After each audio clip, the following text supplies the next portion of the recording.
Assalamualaikum warahmatullahi wabarakatuh. Alhamdulillah.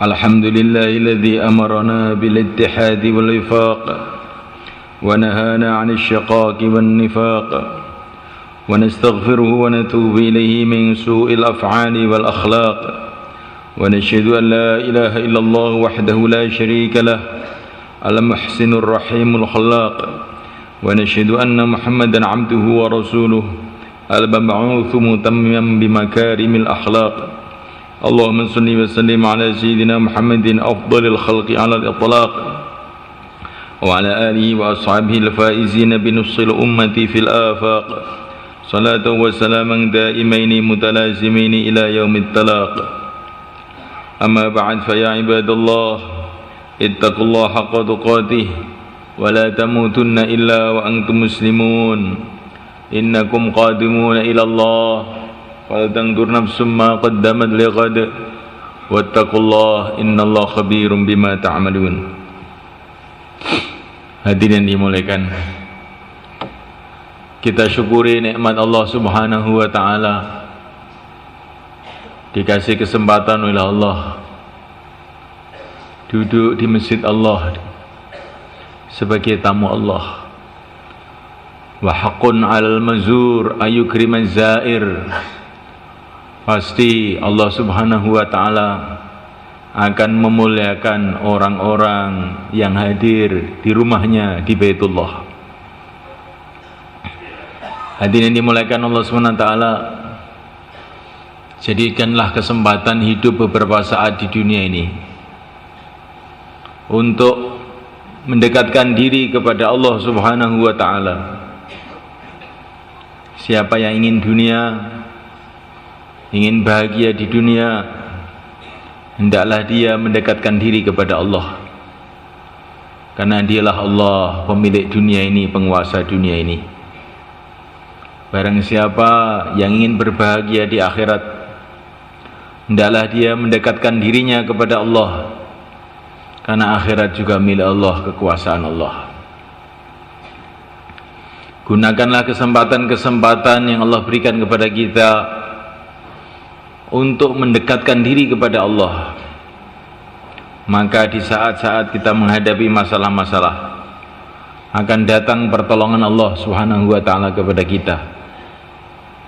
Ta'arufillah fir raha ya'rifka fi syiddah. Kenalkanlah dirimu kepada Allah waktu masih longgar. Ibadah kepada Allah, taat kepada Allah, jangan buat maksiat.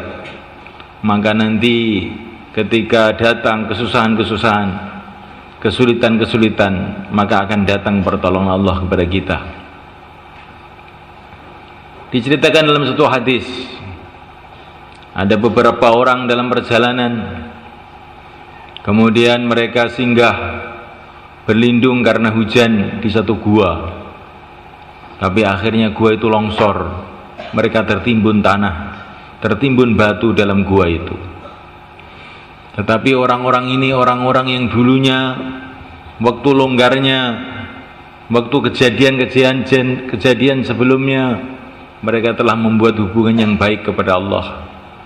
Maka mereka berdoa, ya Allah, aku dulu pernah berbuat begini. Ya Allah, bila amalanku yang dulu ini semata-mata karena Engkau, tolonglah kami, bukalah penutup gua ini. Begitu juga orang yang kedua dan orang yang ketiga berdoa dengan cara semacam itu. Ya Allah, saya dulu pernah berbuat begini. Kalau memang perbuatan saya ini hanya semata-mata karena Engkau, bukalah pintu gua ini. Maka akhirnya pintu gua itu terbuka. Pelajaran buat kita semua, kan? Mumpung masih buat amal, buatlah amal sebanyak-banyaknya. Buatlah amal sebanyak-banyaknya. Buatlah ketaatan kepada Allah sebanyak-banyaknya. Takwalah kepada Allah dengan sebenar-benarnya. Bila nanti datang kesulitan-kesulitan kepada kita, maka nanti kita akan tahu barokahnya amal-amal yang telah kita buat itu. Amal itu akan mendatangkan pertolongan Allah kepada kita, baik di dunia maupun di akhirat. Dalam satu cerita diceritakan Bagaimana orang di padang mahsyar setiap mau berkumpul dengan orang diusir, setiap mau berkumpul dengan satu golongan orang-orang iman diusir oleh para malaikat. Akhirnya amalannya yang berupa silaturahim datang menghantar dia, sehingga dia bisa kumpul bersama orang-orang yang beriman yang baik-baik.